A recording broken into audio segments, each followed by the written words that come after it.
물건을 사고 팔고 회사를 설립, 운영하며 돈을 빌리고 투자하는 모든 경제 활동 뒤에는 일정한 룰이 존재합니다. 그 룰이 없다면 누구든지 마음대로 행동할 수 있고 결국 신뢰는 무너지고 거래는 멈추게 됩니다. 바로 그 경제 활동의 질서와 신뢰를 지켜주는 법이 상법입니다. 상법은 단순한 기업 법률이 아니라 시장 경제가 제대로 돌아가게 하는 보이지 않는 설계도라고 할 수 있습니다. 대한민국 상법은 총 6편으로 구성되어 있으며 각 편은 상업활동의 다양한 영역을 규율합니다. 제1편 총칙은 상법 전체의 기본 원칙을 다루며 상인과 상행위의 개념, 상호, 등기 등 기초적인 상사법 규정을 포함합니다. 이는 상법의 기초체계를 형성하는 부분으로 상법을 이해하기 위한 출발점이 됩니다.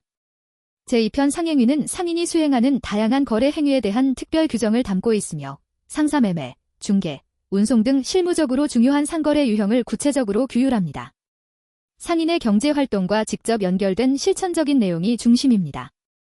제3편 회사는 한명회사, 합자회사, 유한책임회사, 주식회사, 유한회사, 외국회사 등 다양한 형태의 법인 기업을 다루며 회사의 설립, 운영, 조직, 대표, 주주나 사원의 권리와 의무, 해산과 합병 등 회사 운영 전반에 관한 법률 규정을 담고 있습니다. 제4편 보험은 손해보험, 인보험, 해상보험, 자동차보험, 보증보험 등 다양한 보험 제도를 포함하며 보험계약의 체결과 이행, 보험자와 피보험자의 권리와 의무, 보험금 지급 및 면책 조건 등 보험의 기본 원리와 실무를 규정합니다. 제5편 해상은 선박, 선장, 해상운송 및 해상위험, 공동훼손, 충돌, 구조 등에 관한 규정으로 구성되어 있으며 해운기업과 해상운송과 관련된 법률 관계, 선박의 법적 지위, 해상운송 계약 및 사고 처리 절차 등을 다룹니다.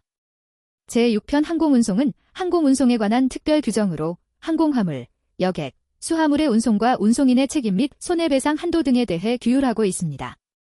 항공산업과 관련된 법적 분쟁을 해결하기 위한 기준이 되는 규정들입니다.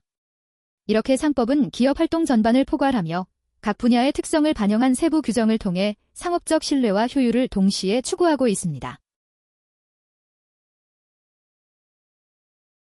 36번 문제입니다.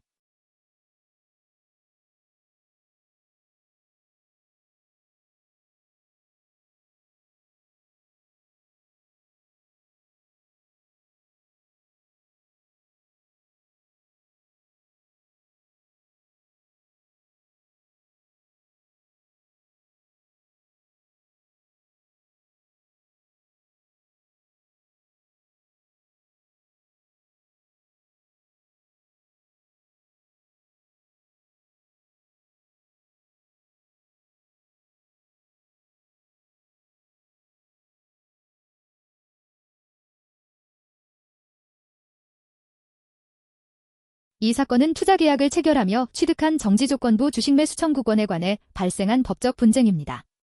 원고들은 2014년 6월 3일을 회사로부터 병주식회사의 주식을 매수하면서 3년 내 병주식회사가 기업공개, IPO를 하지 않으면 주식을 되팔 수 있는 주식매수 청구권이 포함된 투자계약을 체결하였습니다.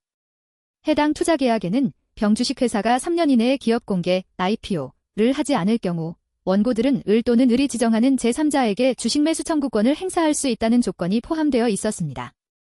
이후 을 회사는 회생 절차에 들어갔고 원고들은 위 주식매수 청구권을 신고하지 않았습니다. 회생계획 인가 후 피고인 정주식회사에 인수된 후 2016년 회생 절차가 종결되었습니다. 병주식회사는 기한 내 IPO를 하지 않았고 원고들은 2019년 피고 정주식회사에게 주식매수 청구권을 행사하였습니다. 이에 피고는 회생 절차 중 해당 권리를 신고하지 않아 실권되었다며 책임을 부인했고 원고들은 주식매매 대금 및 지연손해금을 청구하는 소송을 제기하였습니다. 이에 원심은 이 사건 주식매수 청구권은 정지조건부 형성권으로서 회생 절차 개시 당시에는 행사요건이 충족되지 않았기 때문에 회생채권으로 볼 수 없으며 신고하지 않았다고 해서 실권되지 않는다고 판단하였습니다. 원심 판단에 대해 피고는 상고하였고 이 사건의 법률 쟁점은 조건부 주식매수 청구권이 회생채권에 해당하는지 여부, 그리고 회생 절차에서 신고되지 않은 권리가 사후에 행사될 수 있는지 여부였습니다. 이에 대해 대법원은 이 사건 주식매수 청구권은 원고들이 일방적인 의사표시만으로 주식매매 계약을 성립시킬 수 있는 권리로서 기업공개 미행이라는 조건이 충족되어야만 행사 가능한 미확정 권리라고 보았습니다. 따라서 회생 절차 개시 당시에는 아직 행사할 수 없는 상태였으므로 해당 권리를 조건부 회생채권으로 보아 회생 절차에서 신고하지 않았다는 이유만으로 실권되었다고 볼 수는 없다고 판단하였습니다. 또한 대법원은 회생 절차에서 신고되지 않았더라도 해당 권리가 회생 절차 개시 당시에는 행사 요건이 충족되지 않았고 이후 사후적으로 요건이 충족되어 행사 가능한 경우에는 유효하게 행사할 수 있으며 실권되지 않는다고 보았습니다. 결국 대법원은 원심 판결의 결론이 정당하다고 보아 피고의 상고를 기각하였습니다. 이 판례는 회생 절차에서의 채권 보호와 계약법적 권리 행사 간의 균형을 어떻게 해석할 것인지에 대해 실무자, 법률가, 투자자 모두에게 중요한 시사점을 제공한 판례입니다. 감사합니다.